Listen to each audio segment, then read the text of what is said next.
ఈ రోజు కథలో త్రేతాయుగానికి చెందిన కార్తవీర్యార్జునుడి కథను చెప్పుకుందాం.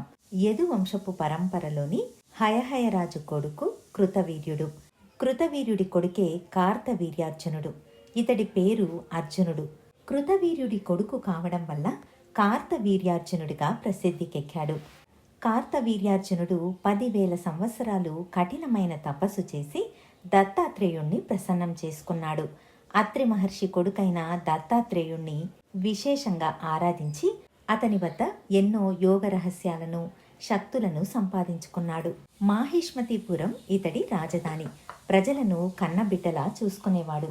తన రాజ్యంలోని ప్రజలు ఏదైనా వస్తువును పోగొట్టుకుంటే యోగ శక్తితో ఆ వస్తువు ఎక్కడ ఉన్నా తెలుసుకునేవాడు. మరుక్షణం ఆ వస్తువును పోగొట్టుకున్న వాళ్లకు చేరవేయించేవాడు. ఇప్పటికీ ఇంట్లో ఏదైనా వస్తువు ఉంచి మరచిపోతే కార్తవీర్యార్జునుణ్ణి తలుచుకునే సంప్రదాయం ఉంది. కార్తవీర్యార్జునుడి మంత్రాన్ని చదివితే దొరుకుతుందని ఒక నమ్మకం ఉంది. కార్తవీర్యార్జునుడు షట్చక్రవర్తులలో ఒకడు. గొప్ప చక్రవర్తి. దత్తాత్రేయుడి అనుగ్రహంతో 3 వరాలను పొందుతాడు. ఒకటి, తనకు 1000 చేతులు కావాలని. యుద్ధం చేసేటప్పుడు తాను తలుచుకున్నప్పుడు తనకు 1000 బాహువులు కావాలని కోరుకుంటాడు. యుద్ధం చేసేటప్పుడు 1000 చేతులతో ఆయుధాలను ప్రయోగించి శత్రువులను సులభంగా ఓడించేవాడు. రెండవ వరంగా తాను అధర్మంలో నడుస్తున్నప్పుడు మహర్షులు అతడిని మంచి దారిలో పెట్టాలని కోరుకున్నాడు. మూడవ వరంగా తాను యుద్ధం చేసేటప్పుడే చావాలని, తనకన్నా గొప్పవాళ్ల చేతిలోనే మరణించాలని కోరుకుంటాడు. ఈ 3 వరాలను దత్తాత్రేయుడు అనుగ్రహిస్తాడు. అలా సహస్ర బాహువులతో కార్తవీర్యార్జునుడు యుద్ధం చేసి తన బలంతో భూమండలాన్నే జయిస్తాడు.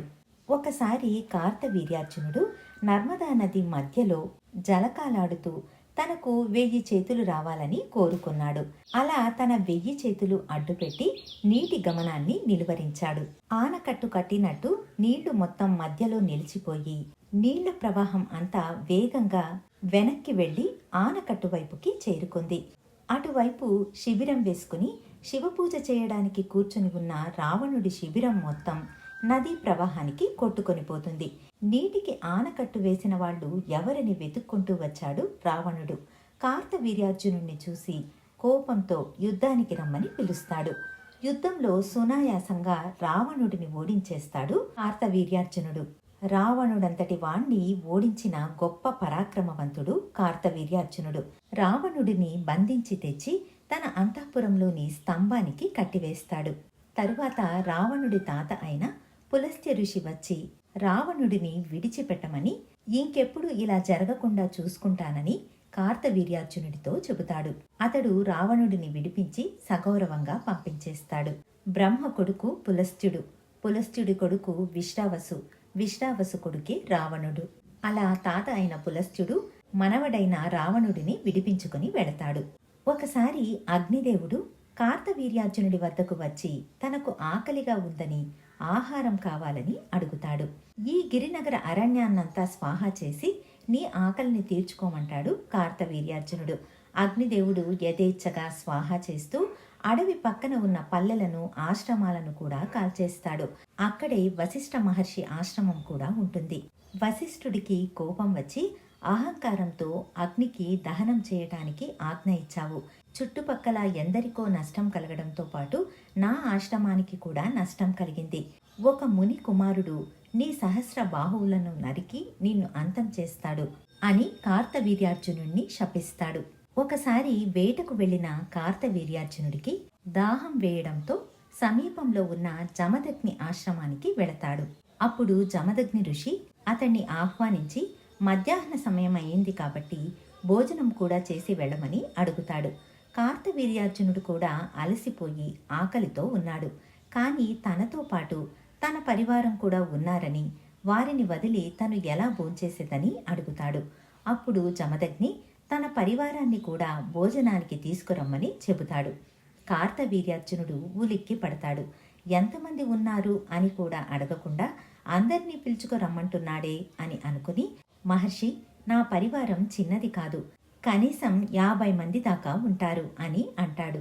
ఎంతమంది ఉన్నా పర్వాలేదు, తీసుకుని రండి అని అంటాడు జమదగ్ని. ఆశ్చర్యపోతూనే తన పరివారాన్ని పిలిపిస్తాడు కార్తవీర్యార్జునుడు. అందరికీ మృష్టాన్న భోజనాన్ని వేసి సత్కరిస్తాడు జమదగ్ని మహర్షి.